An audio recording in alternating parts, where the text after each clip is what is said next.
Selamat berjumpa kembali adik-adik yang gemar belajar fisika. Berjumpa kembali sama Pak Made, belajar fisika mudah. Mudah-mudahan Pak Made jumpai dalam keadaan sehat. Assalamualaikum warahmatullahi wabarakatuh. Salam sejahtera untuk kita semua. Swastiastu, Namo Buddhaya, salam kebajikan. Mudah-mudahan adik-adik tetap berada sehat. Ayo tetap semangat. Pak Made ingin melanjutkan pokok bahasan tentang teori relativitas Einstein khusus untuk besaran-besaran relatif, meliputi nanti masa, panjang, dan waktu. Selamat menyimak penjelasannya.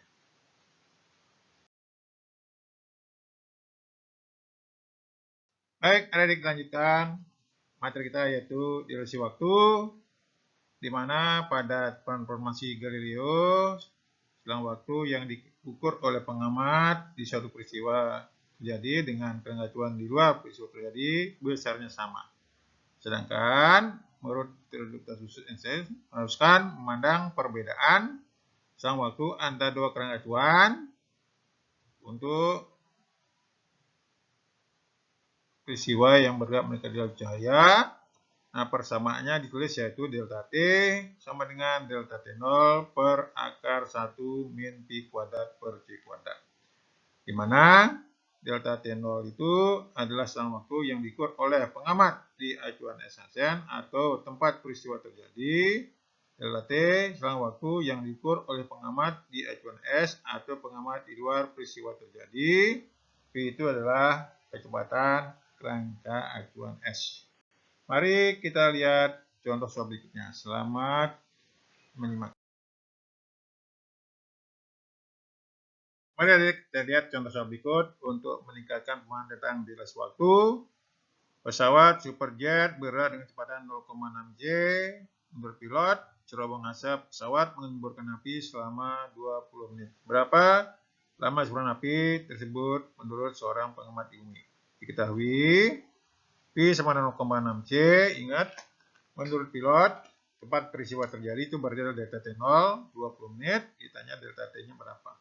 Jawab, ingat rumus sebelumnya, delta T sama dengan delta T0 per akar 1 min pi kuadrat per c kuadrat. Masukkan angkanya, delta T sama dengan, yang kanan bawah, 20 per akar 1 min 0,36 sama dengan 20 per 0,8. Hasilnya delta T sama dengan 25 menit. Jadi, selang waktu yang diukur oleh pengamat di luar peristiwa terjadi lebih lama daripada selang waktu yang diukur oleh di tempat peristiwa terjadi. Mari kita simak materi berikutnya. Selamat menyimak.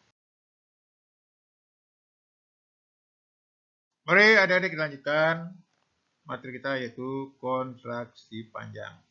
Ini ada sebuah tongkat berada di dalam kereta yang bergerak dan laju mendekati cahaya, diukur oleh pengamat di kereta itu atau S aksen panjangnya L0. Nah, diukur oleh pengamat yang berada di kerangka acuan S, panjangnya L. Nah, hubungan antara panjang yang diukur oleh pengamat di luar kejadian atau di luar letak benda dengan panjang yang diukur oleh pengamat di letak benda, hubungannya bisa dilihat di sebelah kanan. L sama dengan L0 kali akar 1 min pi kuadrat per c kuadrat. Di mana L0 itu adalah panjang tongkat atau benda yang diukur oleh pengamat di kerangka acuan letak benda. Satuannya meter. L itu adalah panjang tongkat atau panjang benda menurut pengamat di luar kerangka acuan letak benda. C itu laju cahaya. Ingat, P itu tadi adalah kecepatan kerangka acuan S aksen atau kecepatan keretanya. Mari kita simak contoh soal berikutnya. Selamat menyimak. Mari adik-adik kita lihat contoh soal berikut. Untuk meningkatkan pemahaman tentang kontraksi panjang, seorang pilot mengendarai pesawat supersonik dengan kecepatan 3/5 C. Panjang pesawat yang terukur oleh pengamat di bumi adalah 32 meter. Berapakah panjang pesawat menurut pilot? Ingat, diketahui L 32 meter, Pi 3/5 C, ditanya L0-nya berapa. Jawab, ingat tadi rumusnya L sama dengan L0 kali akar 1 min pi kuadrat per C kuadrat. Atau L0 sama dengan L per akar 1 min pi kuadrat per C kuadrat. Masukkan angkanya yang kanan bawah. L0 sama dengan 32 per, C-nya dicoret, sehingga tinggal akar 1 min 9 per 25. Sederhanakan, jadilah dia 32 per 45. Hasilnya L0 sama dengan 40 meter.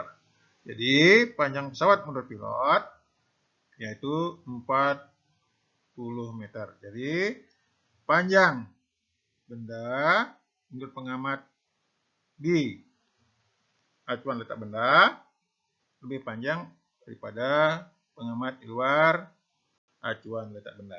Mari kita simak materi berikutnya. Selamat menyimak.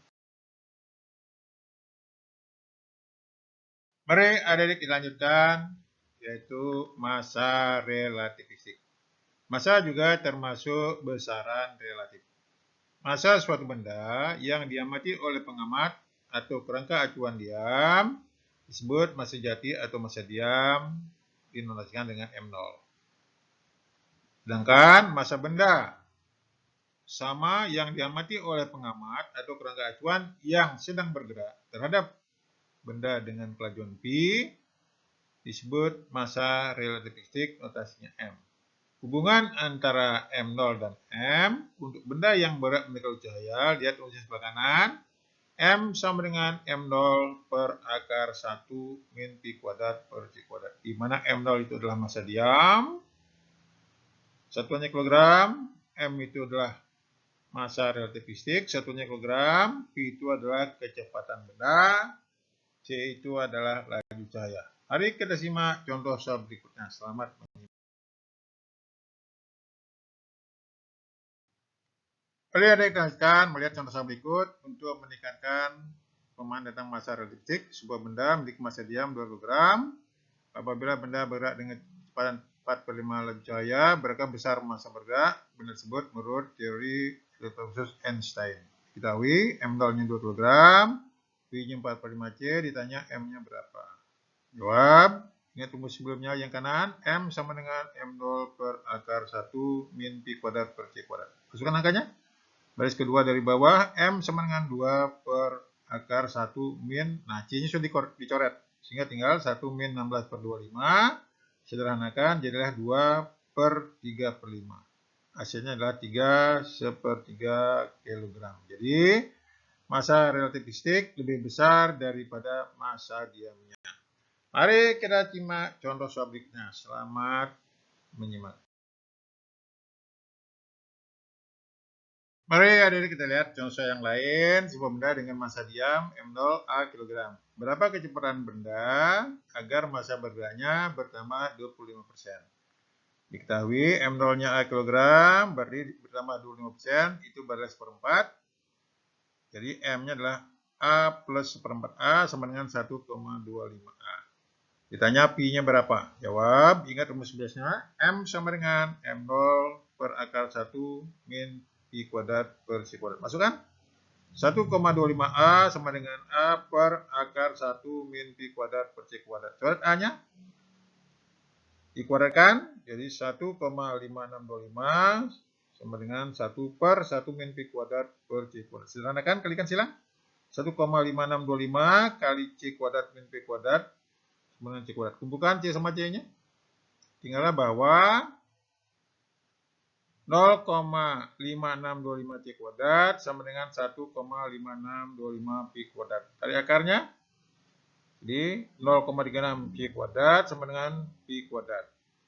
Jadi Pi sama dengan akar 0,36 C kuadrat. Hasilnya adalah 3/5C atau 0,6 C. Jadi begitu adik-adik, tidak terlalu sulit. Itulah yang bisa saya berikan tentang besaran-besaran relatif dalam teori relativitas khusus Einstein selain tadi kecepatan relatif. Silakan nanti mencoba soal berikut untuk meningkatkan pemahaman tentang besaran-besaran relatif. Jangan lupa like, komen, dan subscribe dan share untuk memotivasi saya menyusun materi berikutnya. Sampai jumpa pada materi berikutnya.